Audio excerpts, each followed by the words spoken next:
Siomra Beag. Ladies and gentlemen, welcome back to Sure Look, Sure Listen, the podcast that takes a pop at culture. Sure look, sure listen. Sure look, sure listen. Sure look, sure listen. Sure look, sure listen. Sure look, sure listen. Sure look, sure listen. Sure look, sure listen. Oh, very good, Benjamin. Benjamin, it is week 2 of the summer deluge. We are still absolutely dripping in content, Benjamin. Dripping in it, Michael. Your socks are absolutely sopping wet with content, Ben. Soaked with juicy content. We have a bloody big sports umbrella, Benjamin, a big golf umbrella, and even that big golf umbrella of not caring isn't protecting us from the absolute deluge of content. We're still getting dripped on. Still getting dripped on with content, Benjamin. But sure, look it. Yeah. No, you don't talk during my bit, Ben. That's a rule we established last week. But sure, look it. Some of the content that we're getting soaked in is... Oh, I've forgotten. Do you have the list?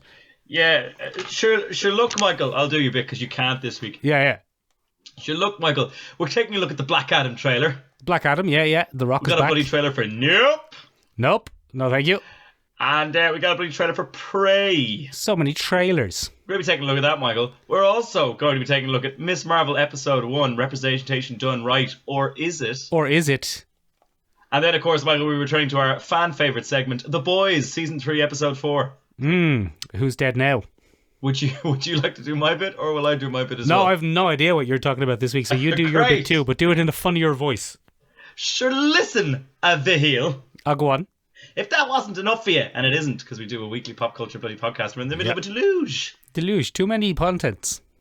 Too many winter sports, Michael. If that wasn't enough for you, we're also going to be taking a look at Sweet Weird.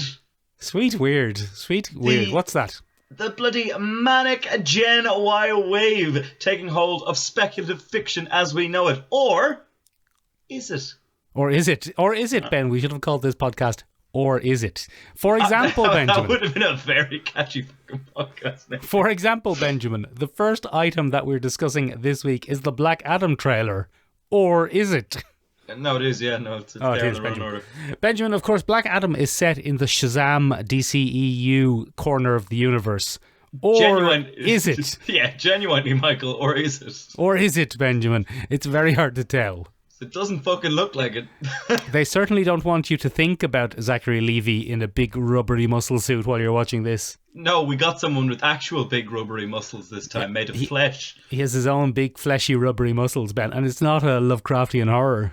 It's not at all, it's The Rock. It's just 50-year-old hormone replacement man, The Rock. You reckon it's all hormones now, Michael? Benjamin, you do not get to The Rock's age and The Rock's size naturally. Well, that's fair enough, Michael, isn't it? No. Now, I'm not saying, Ben, he's on steroids, although he may well be, but I'd say he's at least on the hormone replacements. What does that do now, Michael? Tell me more about that. The old, Benjamin, as you get older, Benjamin, you'll experience this soon. Yeah, I'm pretty close to 50 now. Exactly, Benjamin. As you get older, you're pretty close to a 50-year-old, but you yourself are not close to 50. Yeah, well, I'm close to you quite often, so yes. Oh, very good. You've hoisted me by my own aging petard. Benjamin, as you get older, your body will stop producing as much testosterone, amongst others. Well, that seems like a pain, doesn't it? Oh, Benjamin, one of the biggest disasters for a man, because you get you don't heal as fast, you can't develop muscle as fast, you get tired more easily. This is all terrible news, Michael. Is this coming for me and for you? Everybody, Ben. No. Unless you give Joe Rogan a quick call and get some hormone replacement therapy. Is Joe Rogan the only man we can go to? He's cornered the market, Ben. On hormone replacement therapy? Yes. Not only is he cornered the market, he'll only deal with you if you phone into his podcast.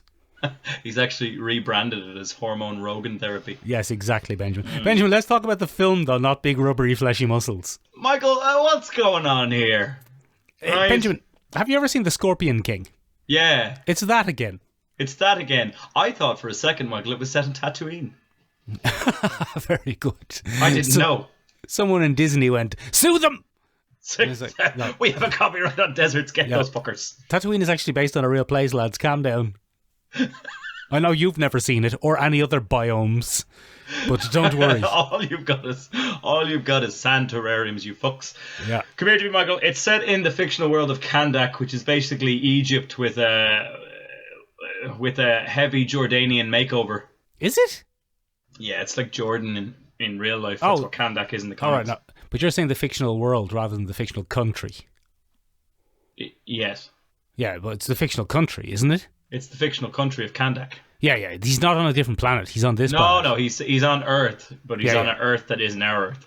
Yeah. Well, the one thing that both the Earths have in common is that they both have Pierce Brosnan. And Tatooine. And Tatooine, on the planet Tatooine. Benjamin, Pierce Brosnan is in it. Benjamin, you're our DC man. We saw the most DC stuff in this. Tell us whose everyone is and who's they going to be. So what we've got, Michael, from Pierce Brosnan is Dr. Fate, who is Doctor Strange, but with a helmet. Yeah, he's Doctor Strange, but with a helmet and less cool facial hair. And Michael, I tell you what. Go on. That helmet was very dodgy. Go on, what do you mean? That's a big chunky helmet on a much slimmer man. Helmet was too big. Are you saying that the helmet is too big for Pierce Brosnan's head? It's like a DC's Legends of Tomorrow foam helmet that they're like, oh, what a powerful object this is. Oh, no. Benjamin, he probably demanded in his contract extra room inside the helmet for his bouffant of hair. And ego. Pierce Brosnan apparently quite nice though, Ben. He's probably quite a lovely man. If you'd like to be on this podcast, he's more than welcome to come along and have a chitty chat with us. So we got to look at him, Michael. It looks like we'll be following the classic rules of Dr. Fate, which is, you really don't want to put that helmet on unless you have to. Oh, it's no use, is it not? The helmet quite often tries to trap the wearer inside, Michael, so it can stay as Dr. Fate as opposed to having to live imprisoned in the helmet. Because within the helmet, Michael, is the spirit of Naboo, one of the Lords of Order. Oh, I think that's the planet from Star Wars, Ben. I think you've got Star Wars on the brain this week. I wish that was the case, Michael. Come here to me. We also got a little glimpse at Hawkman. Yeah, he's a man who's a hawk. Yeah, a man who's a hawk. That's Carter Hall in the DC universe. Or he's is an archaeologist who's reincarnated on Earth many, many times over. Or is it, Michael? Because in this he's played by what looks to be an African-American gentleman, which is a big departure for the character. I could see Carter Hall being an African-American name, Ben. That doesn't ring any bells. No. But just traditionally the character is a white man. All right, okay. A classic Commodore Garden Whiteman. Who else have we got, Commodore Garden Whiteman. Anyway, that's happening there as well. It looks like he's going to have a little square off with Black Adam. It looks like they're going to have a deep chat at some point about being a hero. What it means. And what it means, Michael. And then we got a few glimpses at other people. One of them is Atom Smasher. Atom Smasher's a weird one, Michael. It was DC's paltry attempt at kind of an Ant-Man. Or a doll man. Or a giant man. Or Deadpool. Yeah, something like that. So in this, he's probably going to be a similar thing. He's played by noted internet fuckboy Noah Centineo. I don't know who that is, Ben. You don't need to know who that is, Michael. If you've ever watched Netflix's stuff, he's in all those. And the internet, he thinks he's God's gift, Michael. But the internet has told him several times, I don't think so, pal. Oh, I think you're thinking of Ezra Miller, Benjamin. Who else is in it? Ezra Miller's probably going to pop up there, Michael, because Warner Brothers refuses, no matter how many lawsuits. Another restraining order filed against Ezra Miller this week, Michael. Accusations of grooming children as well. Ezra Miller is going through a very rough time and should probably be left alone. I don't think that's the case, Michael. I think Ezra Miller is causing very rough times and is probably a bit of a prick. Yes, but Benjamin, generally when people are doing something like that, it's because they're having some sort of troubles. Yeah, that's fine, Michael, and all, but I don't think, I think if you're grooming kids, you should probably just fuck off and die. Oh, that's a bit extreme now, Benjamin. I'm not supporting grooming children, obviously. Obviously. But I'm saying that Ezra Miller might need some help, and maybe everyone should get off Ezra Miller's case until that help is achieved. Says the man who is currently wearing a Punisher t-shirt. I've got a Punisher t-shirt, Benjamin, and in real life I would break Ezra Miller's legs. You would cause quite a bit of damage, Michael. But Benjamin, you might be the man. I'm not going to, Benjamin, because I think we should get help for Ezra Miller. # send help for Ezra Miller. Benjamin! Yeah. I'm quite excited about Black Adam. I'll watch anything with a rock in it and his big fleshy rubbery muscles. It looks really good. That's a lie. It looks interesting. Yeah, it looks pretty generic to me, to be honest. It looks like a generic superhero schlockfest, but I might watch it, Michael. I kind of liked him catching the rocket. Yeah, that was good. We've seen it before, obviously. I like the power they're bringing to the character, though. He looks menacing. He looks strong. I hope he He's fights just like, I'm Shazam. gonna fuck you up. I don't think we need the classic, my son died redemption arc thing, but we're gonna have to. Yeah, and we're going to have to deal with am I a goodie or am I a baddie? Am I a goodie or am I a baddie? A little bit of both, maybe, is what the world needs until Zachary Levi comes and says, no, you need a big red, fleshy, foamy costume. Oh, and you know what you'd probably say if someone tried to put you in a big red fleshy foamy costume? I'd probably say, nope.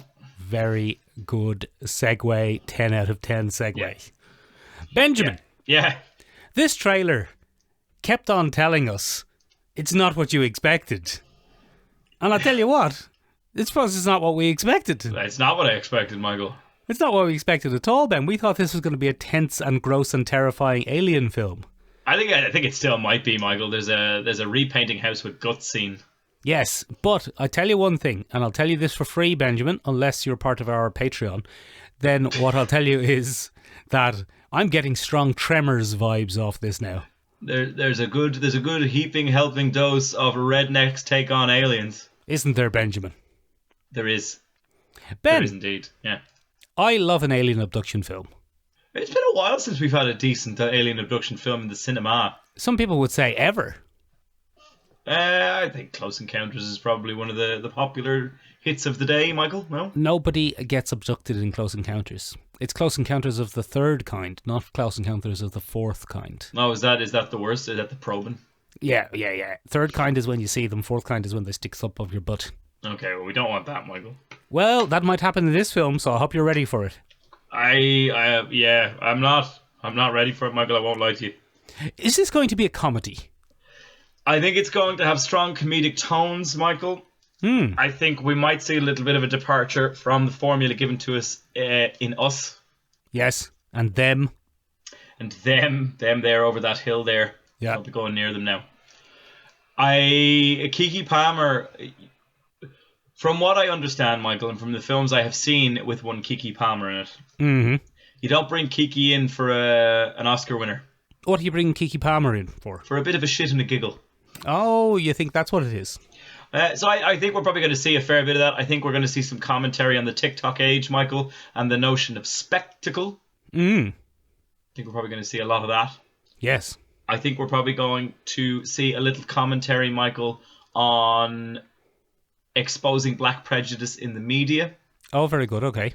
I think we're going to see a little bit of a comment on the attention-grabbing ways of media today, because, Michael, one of the lines that we hear very clearly in the trailer is, I don't think they can get you if you don't look at them. So I think, Michael, we're probably going to see a little MAGA critique. Oh, make America great again. We might see a little QAnon critique. Yes, question all non-original knobs. Non-original knobs are a real threat. They're out there, ladies and gentlemen. Always check the verification of your knobs before you engage in anything. Doop, doop, doop, doop, doop, doop. That's just been a public service announcement from... The twirly knob. Benjamin, be quiet for a moment. Ben, what do you think the big surprising twist at the end of this is going to be? It's Ku Klux Klan members. Do you think so? No, the white people are fine and only black people are being probed. Oh, no, that's too obvious. Only black people will be left. Oh, interesting. I mean, I'm really just going through a smorgasbord of what could be. I have a dartboard here on it. The aliens are black people from the future, Ben. That's it. Yeah, Afrofuturism. I'm fucking down to watch that, Michael. That might be what it is. Yeah. Ben! Do we just figure out... Nope. Ben, nope. Give it over. Benjamin, speaking of aliens coming from the future and coming back and doing nope things, you've just watched the trailer for the film Prey. Yeah. Prey, otherwise known as Predator 5. Yes. This time it's girls. This time it's ladies. Because if anyone needs more representation of being preyed upon, it's women. Very good, Benjamin. Do you think it's a representation of a sexual predator? Yeah, well, I mean, it's certainly a tone they could take. From the trailer, Michael, I think we can comfortably say that this isn't going to be a think piece. Yes, yeah. Give the listeners a quick filling in on what we're seeing here, Ben. I'll fill those listeners in, Michael. Give them a quick filling in. What we see in this particular trailer, ladies and gentlemen, is a member of some unknown First Nations tribe. Played by your favourite, Ben, Amber Mid-Thunder. I've never heard of that woman, but sure, why not say she's my favourite? She was in Legion, Ben. Oh, them there off the telly with the superpowers. With the superpowers, remember? Oh, that was very good, yeah. She was the character who co-inhabited a body with the old scientist man. Oh, get out of fucking town. Your favourite character in it, Benjamin. And Anyway, Michael. And she has been hunted. She's being hunted, Benjamin. She's being hunted by a big old predator. Yes, played by James Franco. Played by Harvey Weinstein. Oh, very good. We've both gone for the same joke. Yeah. No, Benjamin, it's a classic common regarding predator. It's like James Franco or Harvey Weinstein. We got them. We got them. Excellent. Come here to me, Michael. Yeah, Come here to me. It's First Nations versus Predator. Yeah. Which seems even more unfair because they only have bows and arrows, Michael. Seems quite unfair, Benjamin. Do you remember the first Predator? Yeah. There was a big fella called Arnold Schwarzenegger. Yeah. And he was there with like 7 other professional wrestlers. He was up there with them over the mountain. No, enormous gang of fellas, Ben. Yeah. A big, enormous gang of fellas, and they all had very high caliber automatic weapons, Ben. The type of automatic weapons that should kill a man to even try and fire them. Yes, Carl Weathers. Carl Weathers was in it, Ben. Your favourite Carl Weathers. Jesse the Body Ventura. Yes, several others. Several other large men that were intimidating enough before they were given high velocity weapons. Shane Black. Little skinny fella Shane Black. Noted little skinny fella Shane Black. But they didn't fare too well, Michael. No, so how is this tiny little girl going to kill a predator, Ben, with sticks? With great fucking effort. Michael, it looks to be that she gets her hand on some predator metal at some point. Oh, classic. Because you can see with I don't know if any of this is racist, Michael. I don't know if you can say tomahawk in relation to First Nations. I think that's what it's called, Ben. It's called Is it a tomahawk? Yes. Right. She makes herself a little tomahawk, gives it a chuck, and it seems to float back to her hand, Michael, on command. No, Ben, she's tied a rope onto it and she's pulling it. No, she's made a little Mjolnir, I think. No, yes, with a rope. Yeah, a little Mjolnir, I think. I've watched this trailer in higher definition than you. I think it's... Go on. I think it's a little Mjolnir. No, it's not, Ben. She's got a rope tied onto it and she's just pulling it back. But that's hardly going to kill a predator, is it? It's not really, Michael. No, you'd probably need quite a big Mjolnir. I don't think that could even kill Kevin Spacey, to be honest. I don't think it would, Michael. But, it'll probably get rid of some of the smaller predators. Like? James Franco? He's only a little skinny fella. He's only a little skinny fella, Michael. Yeah. I wonder what it is to be an Aliens and Predator fan and what to think of canon. Because is this in continuity? Is it out of continuity? So there's a few different theories floating around, Michael. One of the theories floating around is this is the original Predator that we saw with Mr. Schwarzenegger. It's the same fella. Which implies that bloody Predators live very long. Yeah, well, they might. Well, we don't know, Michael. I haven't read the extended Dark Horse comics to back that up yet. Taking a shot at Dark Horse comics for some reason. No, I'm not really. I literally haven't read the canon. All right, okay. So in that particular case, I don't know how long a predator lives. That'll be interesting. I don't think he still has the little bloody laser sighter in about 200 years ahead of Arnold Schwarzenegger.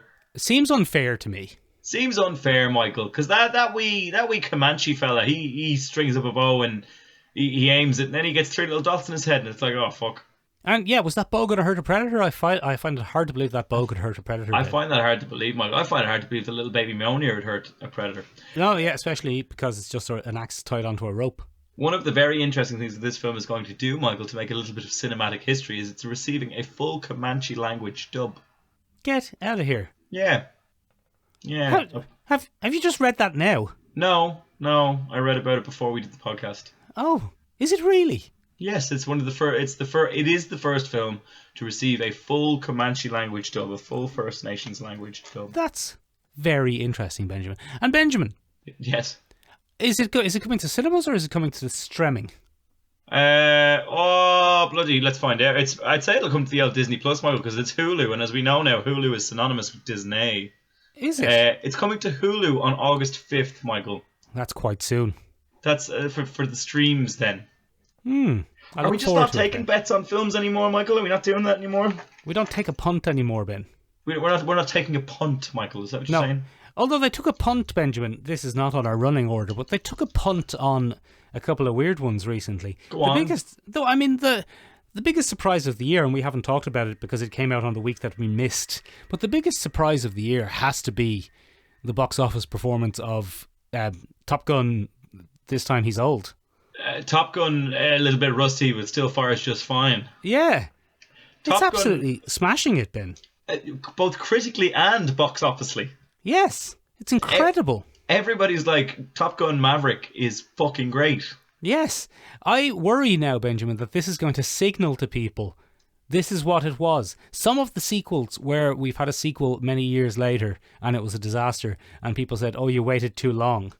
Now those people are going to be thinking, shag it. We didn't wait long enough. That's what was wrong. That's what it was. That's why Tron Legacy bombed. If they waited until next year to bring Tron Legacy out, it would have been a massive success. I have some terrible news for you, Michael. Oh, go on. There's another Tron sequel coming, and do you know God who's damn starring in it? Is it Jeff Bridges? It's Jared fucking Leto. Oh, not Leto! Oh, get out of here. I thought he would be too busy doing Morbius 3. Yeah, well, Michael, I feared the takeaway is going to be, no, we need more white males in the central roles. That's what it is. We abandoned the white male principle. Well, is it? I don't know, Michael. I feel like there's a very important demographic going to the cinema to see Top Gun Maverick that probably doesn't go to see a lot of films that it might consider woke. Yes, well, I mean, it's a whole... Probably. This is probably doing gangbusters in the 35 to 55 age bracket. And the red states. Benjamin, I don't even know what the red states are because we don't have red states here. And I think America's just one big red state, to be honest. It possibly is, but I think you're also thinking of Soviet Russia. But yes, sorry. Top Gun Maverick has been a massive success here. Yeah. And we don't have red states.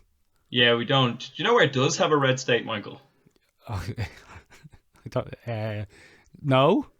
Russia, where the boys were this week. Oh, very good segue and stopping me arguing with you about the red states. Well, let's argue about the red states. Fine, let's go back. No.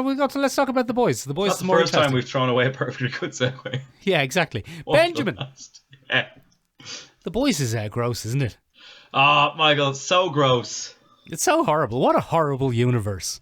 Imagine, Michael, right? Training for possibly decades of your life, right? Big spoilers here. Big spoilers coming. Big spoilers here for episode 4, season 3 of The Boys.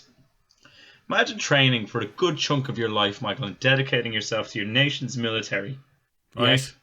You sweat the hours out. You build a body of stone. You hone your skills to a knife blade point. You are ready to defend the motherland. Right? Are you describing a hypothetical situation here, or are you just describing me? No, just go with me. Just close your eyes. Okay. Imagine, you pick up every weapon known to man and you are ready to go. You take on superhuman threats on a daily basis. You are armed and ready. Imagine that, right? I'm ready, yeah.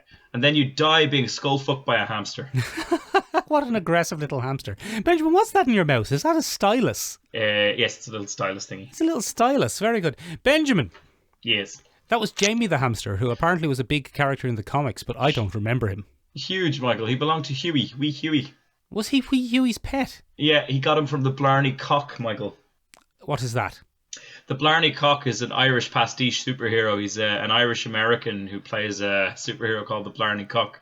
And he's one of those Americans who's like, I'm Irish. My granddad came over on the boat. He's one of them. Yeah, I've heard of them. I've seen them before, Benjamin. Very popular in the red states. And does he have superpowers? No. That's a little num. Extra sprinkling. A little extra sprinkling for the Boys television series. Benjamin, the main kind of point of episode 4 was Homelander starting to get control over the situation. Homelander's cool. He's no use. Oh man, Anthony Starr, just round of applause, top to bottom. What a utterly despicable fuckwit. Just bury him in Emmy Awards, Benjamin.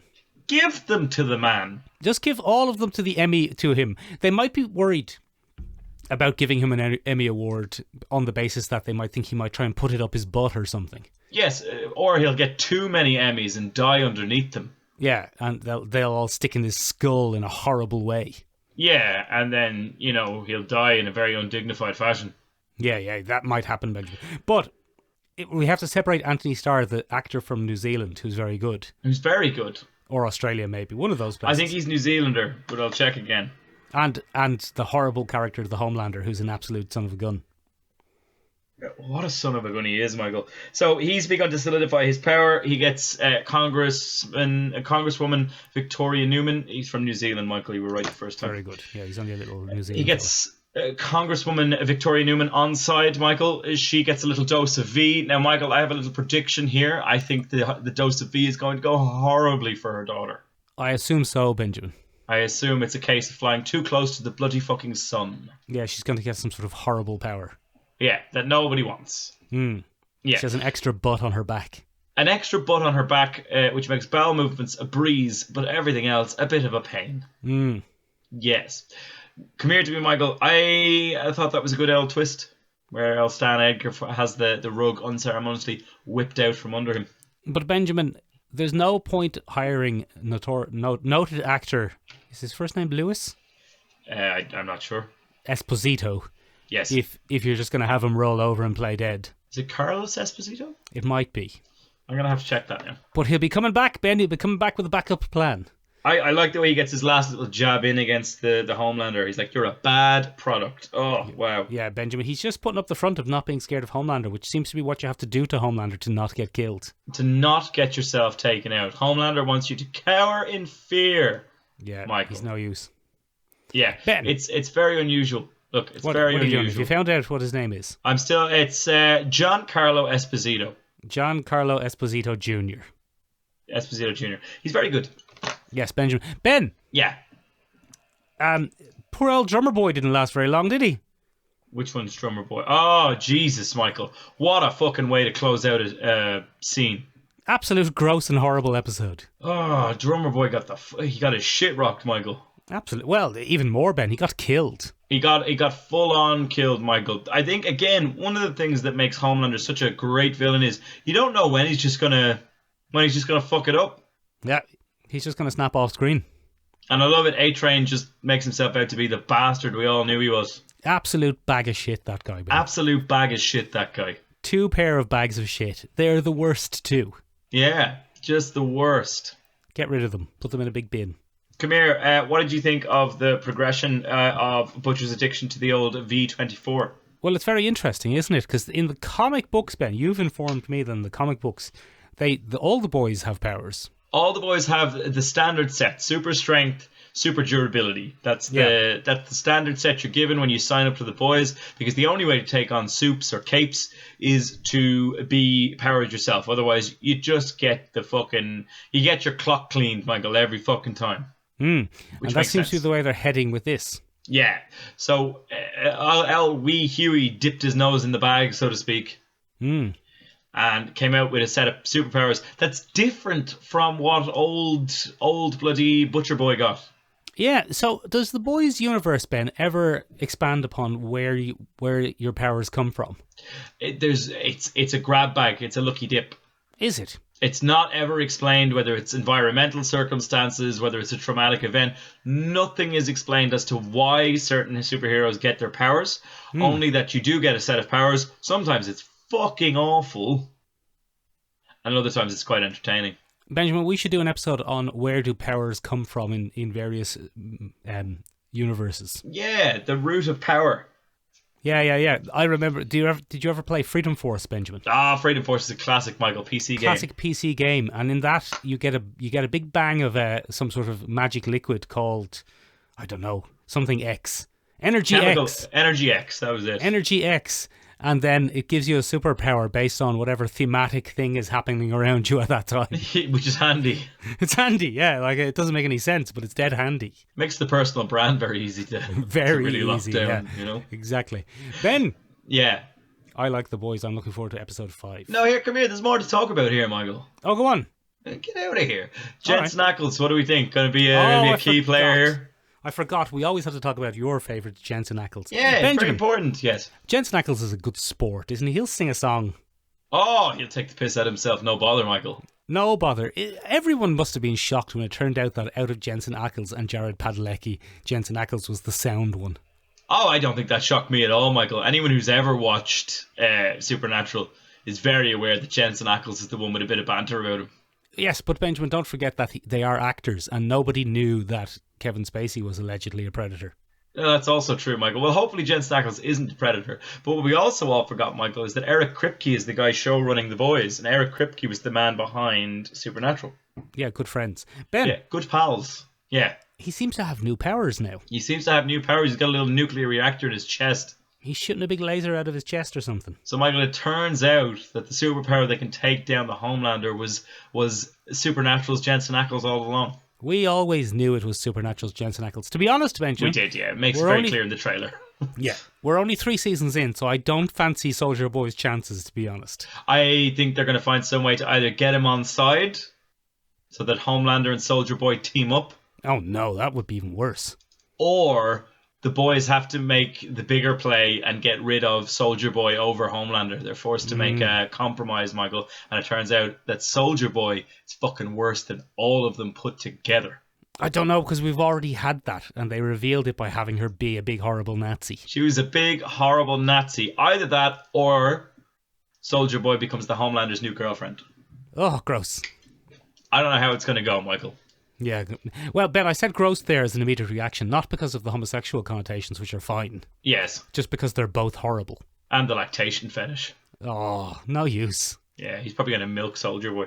Oh, I don't want to see it. Yeah, no, well, there's probably a dedicated fandom out there somewhere that does, so, you know, the acolytes. Yeah, Ben has a Discord channel if you're interested in that, just hop up onto it. Yeah, acolytes.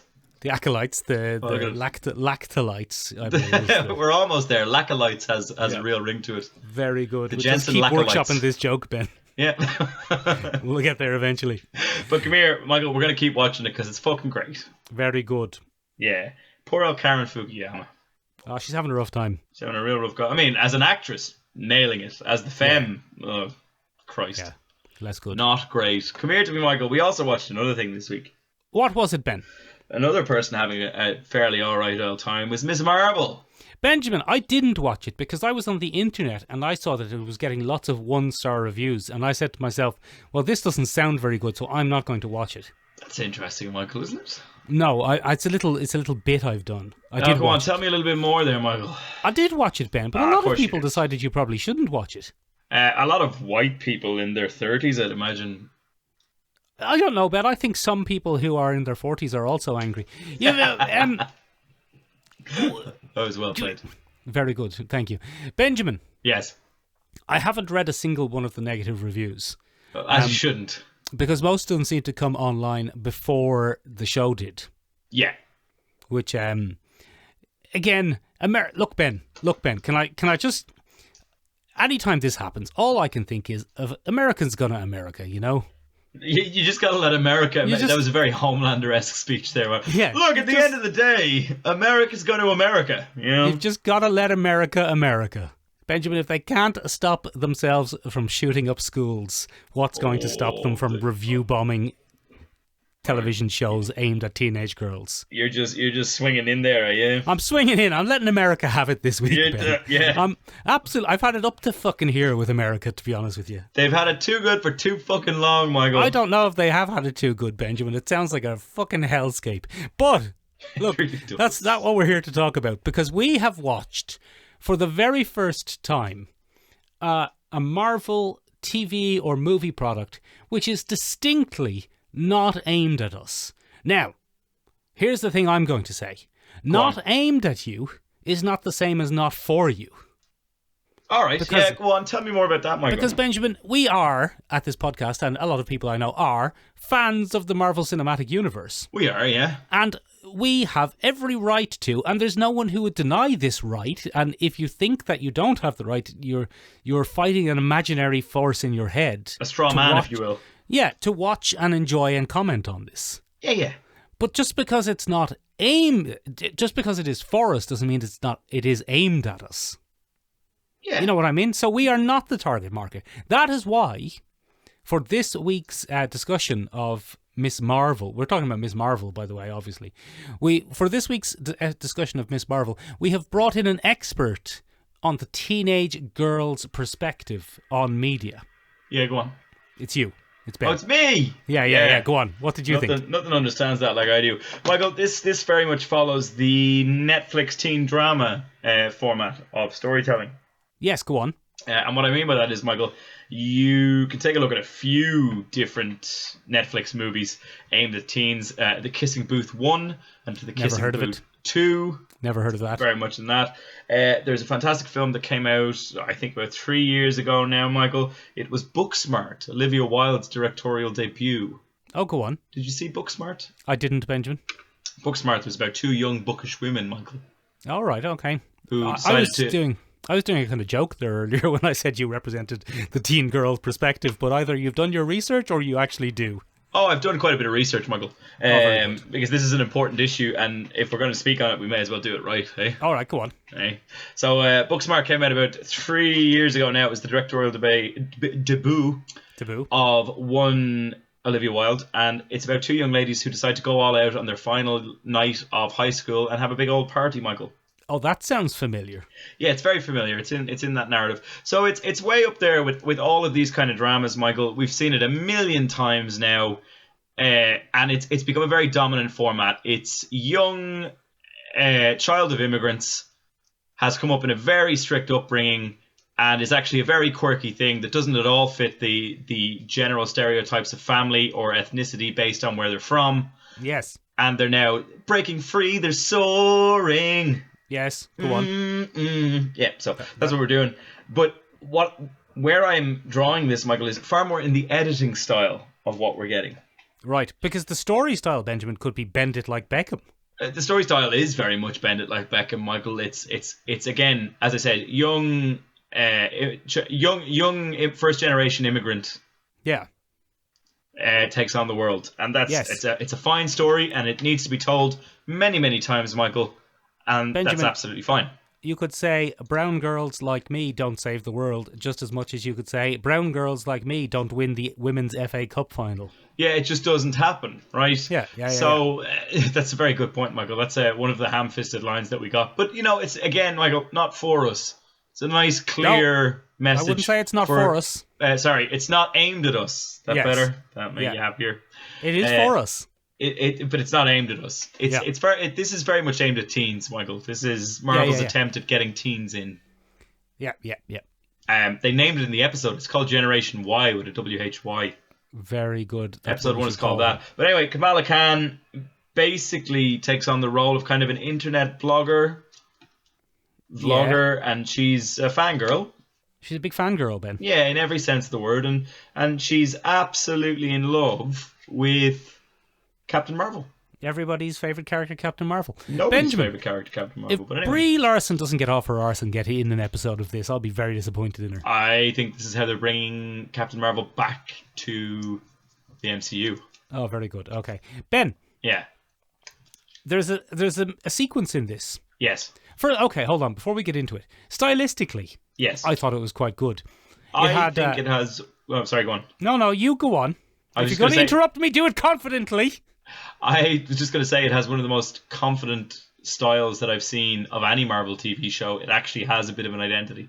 It does have a bit of an identity, doesn't it, Ben? Ben, it's become a common trick to play with text messaging, and this was one of my favourite efforts at it. Oh, it was very good. It was very good, wasn't it, when all the little signs were in the messages were on the signs and stuff. Yeah, they belonged in universe, Michael, and they just moved seamlessly. I thought it was a great use. I thought it was very clever. Very, Lovely. very, very stylish. Lovely, very modern, very young, very hip. Very young, very hip, Michael, very modern. Oh, you said that, sorry. What I will say, Benjamin, Go on now. is, and I really like the planning sequence where they planned their little kind of heist escape. It's very stylistically done, Michael. Very talented. Very good. Is that us jumping over bridge? Yes. Benjamin, Yeah. I will say, however, and this is speaking to both of our personal experience, whoever wrote and designed this episode has never, ever, ever been to a con. Never. Not once. Never once in their life. Why is the con starting at 5:30 on a Saturday evening? It doesn't. That's not how this works. For a couple of hours. What is this? It's like a teenage party. Yeah. So her mother says, "You're trying to go to a party," and I'm like, "What? That's not what a con is like at all." Why has nobody told this woman what a con is? But then she was right. It was just a party. It was just a party, Ben. It was just a big costume party with no drinks. Yeah, it was weird. Very strange. What was that event? That event was the first of its kind, Michael. Historic. Oh, yeah. They have no cons in that universe, apparently. So one of the things I found interesting about this, Michael, is that it gives us a real insight into... It's the first in-depth look at how the Marvel Cinematic Universe worships its heroes. Yes. And I thought it was fascinating because I think, you know, she's a Captain Marvel fan. She has all these theories about Captain Marvel. She's listening to podcasts where Scott Lang is giving interviews, which makes me very happy. Yeah. Or Scott Lang has a podcast? Or Scott Lang maybe has a podcast. We don't know. Wouldn't it? Well, that would work. But anyway, these things are happening, and we kind of finally start getting a glimpse into... Not everybody knows what's going on. Go on. Not everybody knows what happened, because they're all saying that Captain Marvel saved the day against Thanos. That's not what happened. But we've also seen that... But that's like her fandom, her friends and family. Yeah, I see what you're saying. So it kind of depends who you're talking to. Yeah, absolutely. And they have the different things. And it's their big look at how the world has reacted to this kind of thing. Benjamin, that costume she made wasn't winning any contests. Yeah, now, Michael, be nice to Kamala. It wasn't winning any contests, but although it might have won that contest. It might have won that contest. That contest was shit.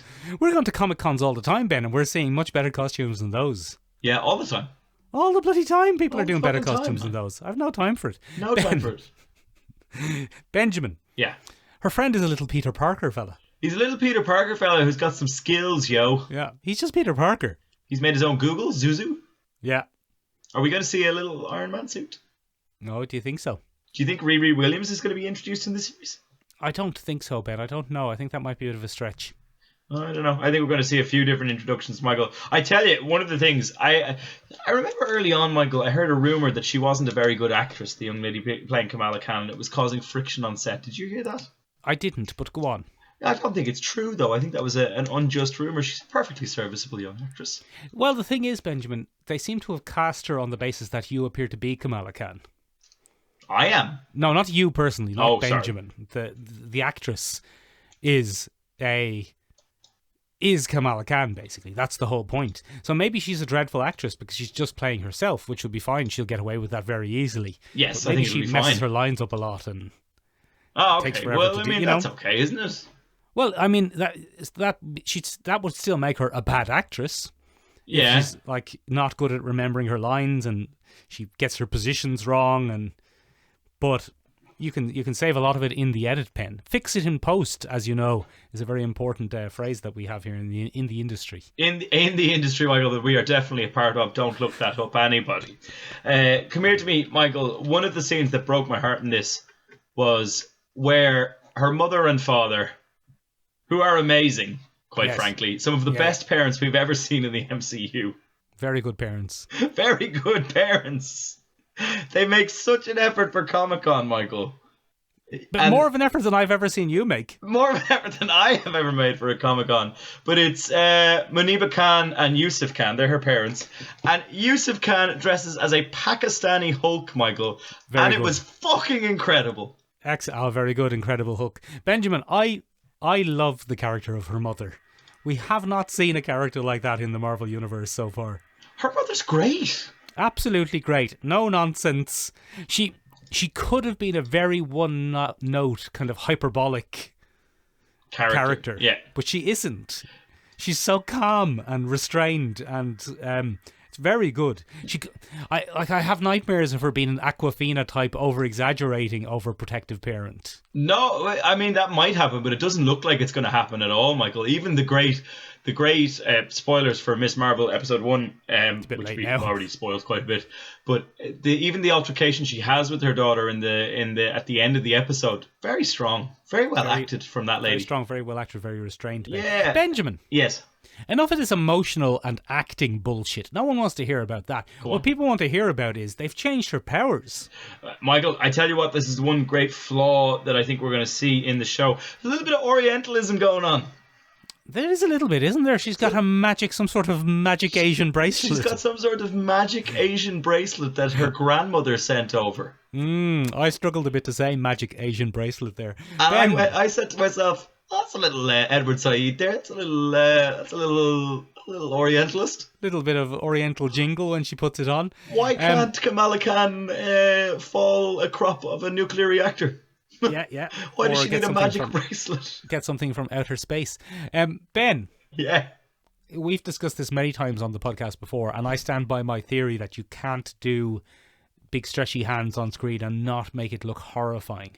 You can if you cover it with purpley lights so that you can't really see the full realistic biological effects of it. But her hands aren't stretching, I think. Her power just is purple lights. It's constructs, Michael. They look to be constructs. Yeah, she's essentially Greg Lantern. She's Greg Lantern, Michael. Yeah, but this time a lady. But this time a lady. She also has access to another dimension by the looks of things. Go on. There's a little scene where she does the classic TV tumble. She kind of falls through one universe and into another. Does she? Yeah, she does. When the lights initially take her over, she does a little... Some sort of shadow universe. She finds herself in a little shadow realm, Michael. Mm. I'd imagine that'll have some tie to some kind of Pakistani folklore or mythology. Oh, do you reckon? Well, maybe not. Maybe it's cosmic, Michael. We don't know. I kind of hope it is cosmic, because I think I would rather her be a cosmic superhero who happens to be Pakistani than a Pakistani superhero, if you get me. I think one of the things that we saw there, Michael, is I think we're going to find out that, yes, it's a Pakistani bracelet, and yes, it has ties to the look. I think the ore it's made out of is going to be cosmic. Whatever metal was used to forge it is cosmic. Uru, Ben, maybe. Uru, perhaps, Michael. Uru. It's pronounced Urdu. It's exactly... very good. The language of Pakistan. One of the languages of Pakistan, Ben. Ben. Yes. It's like how I would like to see an Irish superhero on screen whose powers don't relate with Irish mythology. So our Guinness drinking hero is off the cards, exactly. Guinness fart. I am Guinness fart. He can expel toxic gases from his anus, but only the morning after a heavy sesh. How he is, I'm the waffler with the power to confound and charm. Very good. Harry is, I'm church and state. I have the ability to keep a firm grip on the population while acting like I don't. I have the ability to unite things and make them very difficult to separate. Yeah, very good. Hey there, it's me, Orange Man. I'm not a superhero. I'm just a member of the Orange Order. I don't think I should be here. Ben, let's move on. Michael, in a world fraught with a lack of separation between church and state and divided sectarian values that cause things like the Orange Order to march on the 12th of July, wouldn't it be nice? Wouldn't it?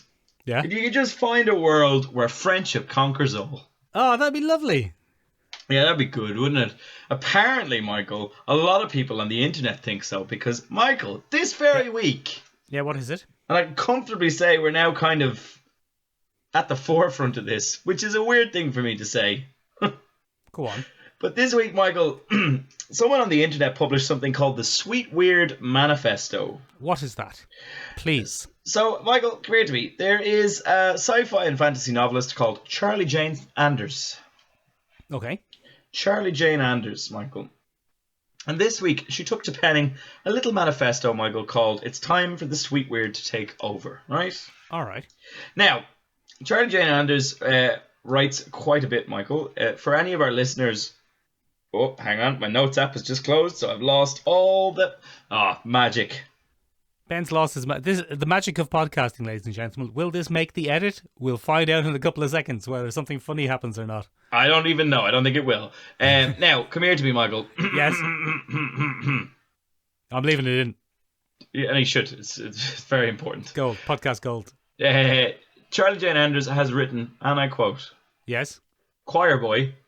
Yeah. Never heard of it. All the Birds in the Sky. Never heard of it. The City in the Middle of the Night. Never heard of it. Are these things? These are things that she's written, Michael. Oh, see, things that she's written. Okay, I haven't heard of any of these, but keep going. These are the things that she's written, Michael. And she writes a lot of short stories. Okay, that are published in various magazines of science fiction and speculative fiction things. She's a lady with a bright pink hair, Michael. Oh, yeah, okay. And she's quite a hit on the Twitters. Oh, yeah. So she penned a little manifesto this week, Michael, called the Sweet Weird Manifesto. And she said, and I quote, "Here's my latest newsletter, the Sweet Weird Manifesto." Benjamin, you've accidentally said, "Here's my latest nude." Here's my latest newsletter. I didn't say the other thing. I think you're looking at a different Twitter. I'm just looking at a Twitter. The Sweet Weird Manifesto. In my book, Never Say You Can't Survive, I talk about being over grimdark and ready for sweet weird instead. And what is sweet weird storytelling? I'd love to tell you. Okay, lovely. Now, Michael, when she defines grimdark, Michael, she's talking about kind of your classic sci-fi, fantasy, speculative fiction stories where things are it's all a bit dark, Michael. In the grim darkness of the 41st millennium, there is only war. Exactly. It's your Gideon Raveners, it's your bloody Gregor Eisenhorns, it's your bloody Elizabeth Beckwins. Oh yeah, it's your Halo Reach, Ben. It's your reaching for your halos.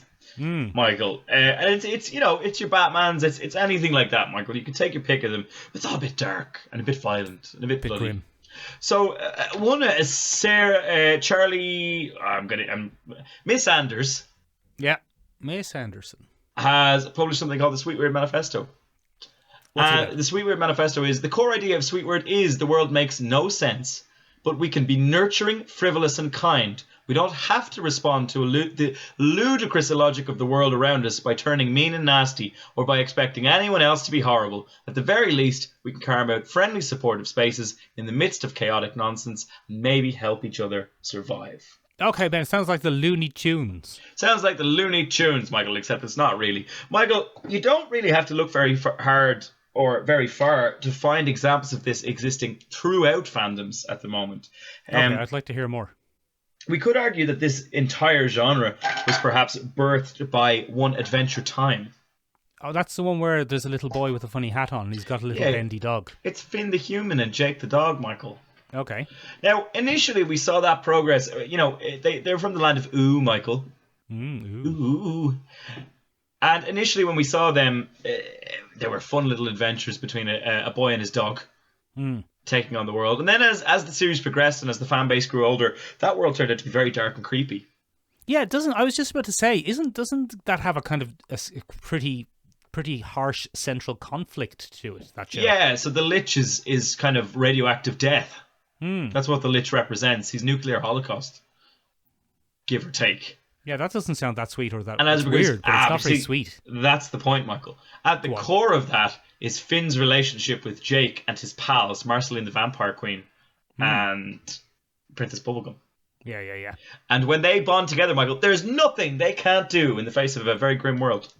Benjamin has done a very good kind of TV point at the screen and sideways grin there while he said that. It was very good, very visual. Shame that we're not in the right format for that. But anyway, what happened there, Michael, was that kind of planted a seed in many, many minds, Michael, and we got other things such as... Yes? Steven Universe.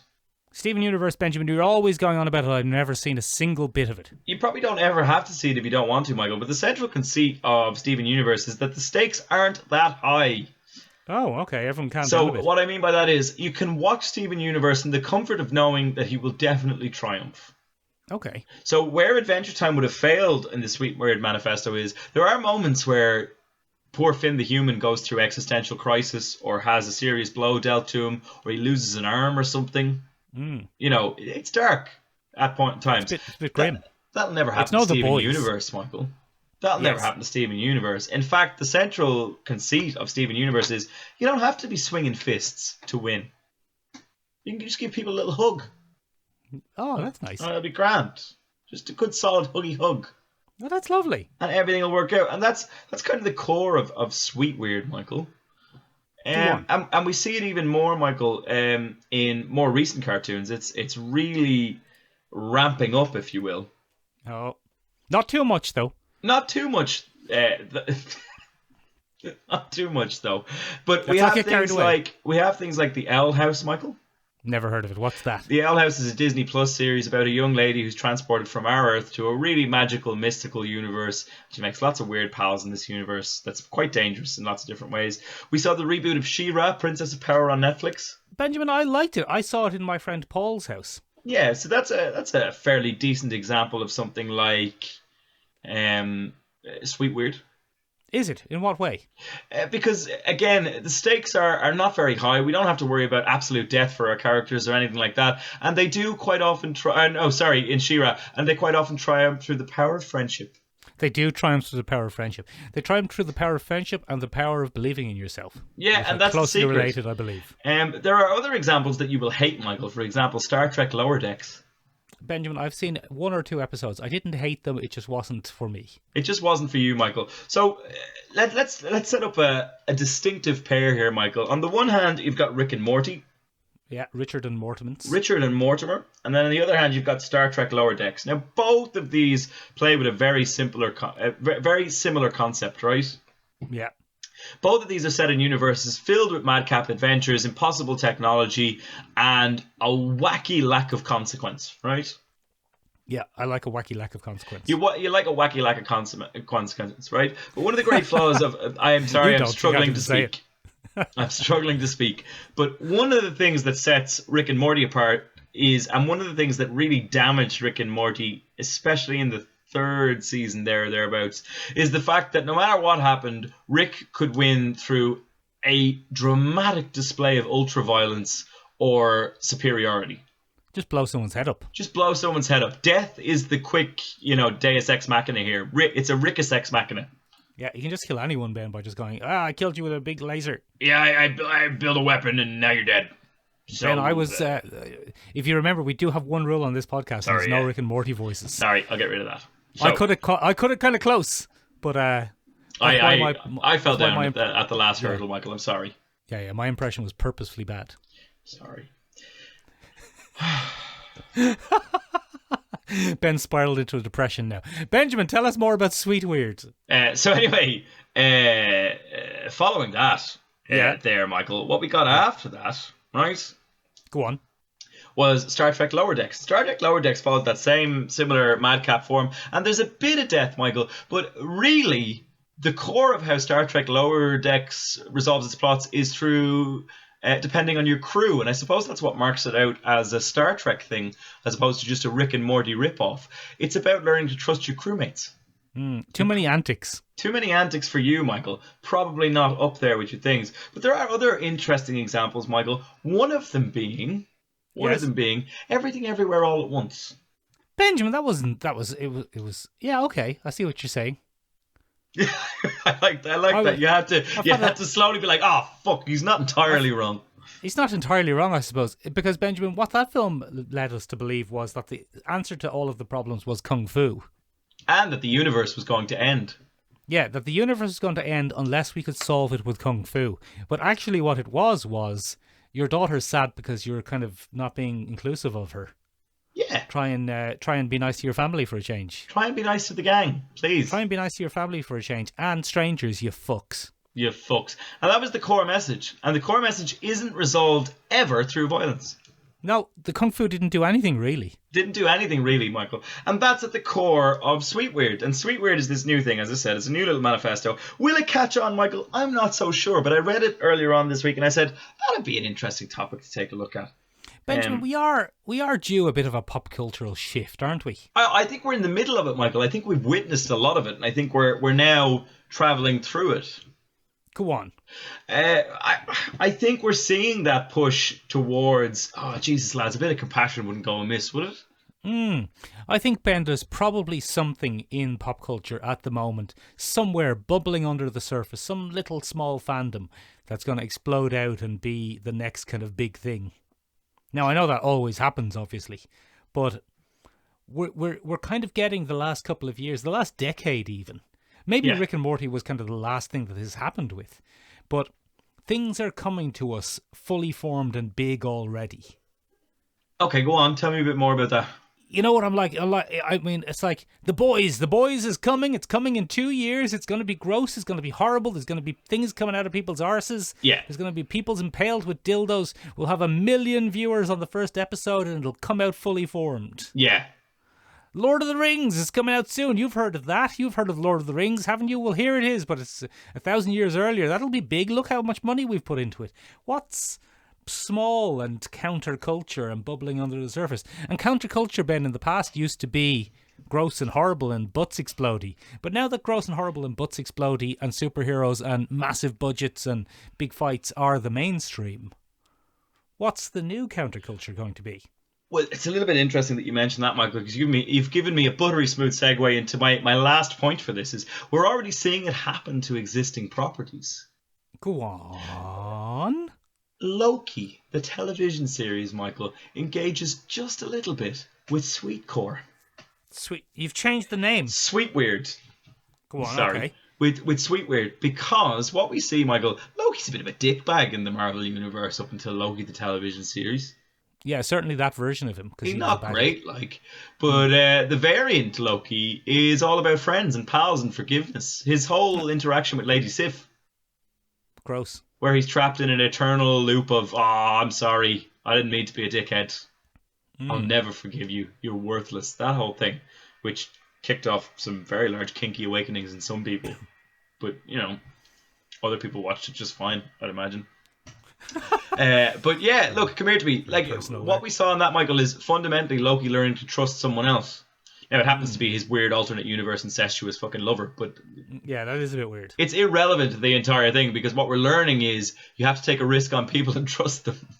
Is it irrelevant, though? It's not irrelevant. It's fucking weird, Michael. But what can we do? What can we do? So, ladies and gentlemen, I'll tell you what we could do, Ben. Go on. Big lot of 1-star reviews on IMDb. Yeah, just fucking review bomb the shit out of it, because we don't want anybody except straight white men in our media. I don't know if that's what the review bombs are about, Ben. What is it about then? I think back to an hour ago. I think it's more about Muslims. I think it's about brown people are getting too much of a break, Michael. We haven't been too hard on Muslims lately. I don't think it's even about brown people. I mean, who knows what is in the hearts of the people who 1-star review things they haven't seen? Ignorance. Probably, yeah. But I think it's about what they're saying on the surface level. It appears to be that it's about Islam and the promotion therein in American culture. It's very. I thought this is going back to a point that we've already covered. I thought there was a very healthy representation of Islam in that show. Yeah, she is a Muslim. It's not the whole thing. It's not the whole thing at all. In fact, there's one part where the father takes his son to task for praying too much. Yeah, he's like, "Come on now. Come on, if you don't put something in your mouth between prayers, you'll starve." And I was just like, "That's good. I like that." Interesting. That's funny. I don't know, Michael. I think this is the exact type of show. It's very Kim's Convenience Store season 1 meets kind of a Netflix drama with zany energy. I'm into it. All right, me too. Yeah. Right, ladies and gentlemen, are you into it? Are you into Sweet Weird? What kind of examples can you think of? What cultural shifts are you saying? What's the next big cultural thing to emerge? Tell us now so we can do it on a podcast. Tell us now. No, we won't do a podcast. We'll buy into it. We'll buy stocks in it or whatever. We'll buy stocks into it, because that's how pop culture works. Ladies and gentlemen, you can find us in a couple of different places to let us know those things. We're on the interwebs at www.seomrabeag.com, seomrabeag.com. It means tiny room in Irish. It does indeed. You can find us on Instagram at Sure Listen Podcast. You can always updated with the latest in pop culture news and happenings. Yeah, this week it'll be a 3-part series on why Mick is a fuck. Then you can keep it brief, are you? Only 3. You can find us on Twitter as well at Sure Listen, which is also updated with all the latest stuff that we can do. But we're always putting hot takes on there. Hot takes about Islam in America. The best way, we're on a watch list now, I'm sure of it. The best way for us to get involved with, the best way for you to get involved with us is to get up on that Discord, baby. At least we're on someone's bloody watch list, Ben. Somewhere. Somehow. Hop up on the Discord. The link is down below in the description. Benjamin. Yeah. Speaking of Discord, our most popular happening last week were on our sore bashing channel, our channel specifically dedicated to harassing internet prick Kevin Sorbo. Yeah. There were some great bloody sick burns from the listeners there, Michael. I enjoyed them massively. Let me grab 1 or 2 of them here very, very quickly. I tell you who didn't enjoy this them. upon me, you fuck. Kevin Sorbo probably didn't enjoy them, but nobody cares what he thinks. Benjamin, I would like to say that one of our listeners, we won't say anyone's names. Yeah, no, we'll be kind. Yeah, just in case Kevin Sorbo ever gets a handle on this. But one of the listeners said that he looks like a grown-up Kevin off Kevin and Perry, Ben. Ha! Very good. I'm involved Very good, in that. Benjamin. And then someone else, Benjamin, said if he was so strong as Hercules, maybe he should try lifting his career out of the gutter. Some of them are... One other person just in the sore bashing channel said he is a real prick. Yes, I was like, simple, succinct. It was right there. So if you have anything mean to say about Kevin Sorbo, hop up on the Discord there. Yeah, you had a very clever mythological joke in response to one person who said, if you're such a good Hercules, try lifting your career out of the gutter, you prick. And you said the 14th labour of Hercules. Enjoyed that, joke. Michael. It tickled me. Little joke on the labours of Hercules. So for all the best Western classical references in pop culture, please check out our Discord, ladies and gentlemen. Hop up on it. Go on. Bye-bye.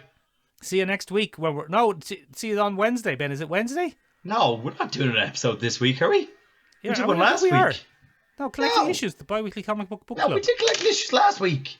Did we? What was it? It was bloody the 6 sidekicks of Trigger Keaton. Oh, and where can the listeners find that? They could find it anywhere that good podcasts are sold. Fucking buttery smooth. We'll see you next week. See you. Bye.